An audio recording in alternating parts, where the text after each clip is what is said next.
Sang Pejuang Fajar.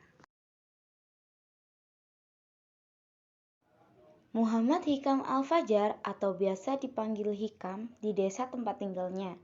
Beliau lahir pada 12 Oktober 1998 di Jember. Beliau tinggal di sebuah rumah yang sederhana di Desa Balung Lor bersama dengan keluarganya.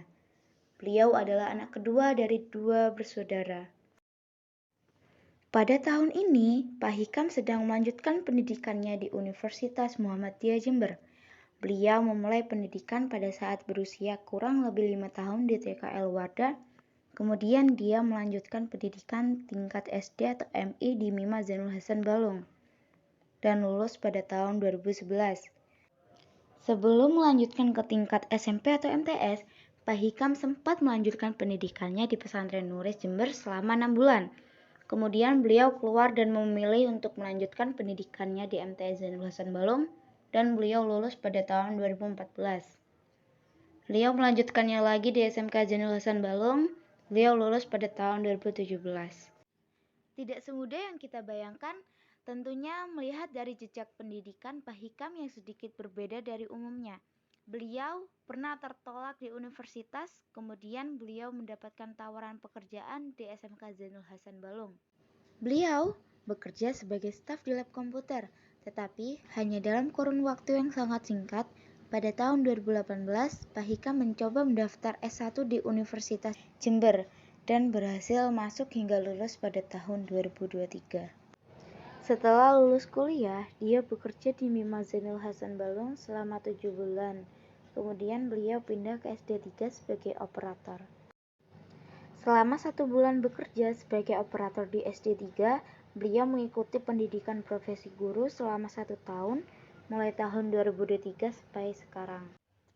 Sebagai orang yang giat, tentunya Pak Hikam memiliki beberapa prestasi yang membuatnya melangkah hingga sekarang. Beliau pernah menjuarai tahfidz Yasin 2 dan 3. Kemudian, beliau juga pernah mendapatkan juara 2 fashion show di MTS Zainul Hasan Balong.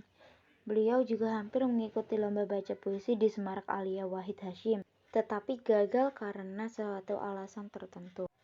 Karena kegigihannya, beliau pernah ditunjuk sebagai wakil ketua OSIS pada saat kelas 10. Kemudian, dia mendaftarkan dirinya menjadi ketua OSIS pada saat kelas 11 dan hasilnya gagal. Akan tetapi, beliau terpilih sebagai ketua pramuka tahun 2014 sampai 2015. Pada saat menjabat sebagai ketua pramuka, beliau sempat memikirkan kalau anak pramuka itu kurang dilirik oleh kepala sekolah daripada OSIS. Beliau pun berusaha membuat pramuka terlihat sama dengan OSIS, sama-sama memiliki kekurangan dan kelebihan masing-masing. Beliau menjabat sebagai ketua pramuka hanya 1 periode, pernah mendapatkan the best akhlakul karimah saat kelas 11, tapi beliau selalu gagal untuk mendapatkan juara. Dalam pendidikannya di kampus, Pak Hikam memilih keguruan atas permintaan ibunya dengan alasan ibu dan kakak beliau adalah seorang guru. Dan akhirnya Pak Hikam pun memilih pendidikan bahasa Indonesia. Di balik semangat beliau, ada motivasi yang beliau pegang teguh untuk mendapatkan hasil yang maksimal.